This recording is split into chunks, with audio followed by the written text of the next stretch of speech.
O, Madonna. Živijo.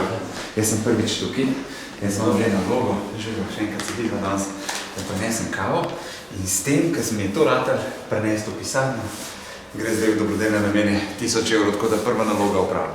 A to je droga? Ne, droga donator. Vem, da je, to smo šli kupiti v trgovino.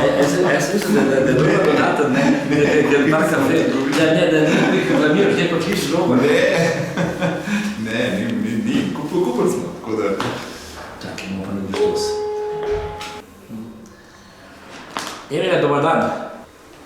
Evo, minutu, ne, što se ovdje, sedim u kancelariji, kod mene je Denis Audić.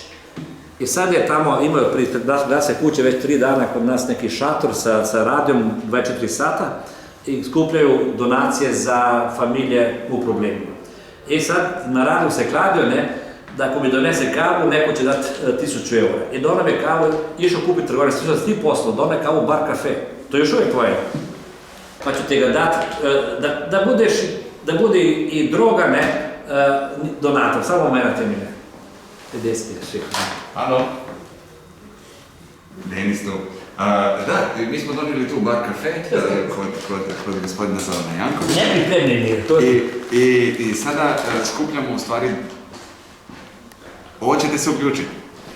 Super, iznos je 1000 eura. Ekstra. Super, hvala puno. Radio 1 in najdaljši Denis Audić show vseh časov. 28 ur dobrodelnosti z DM.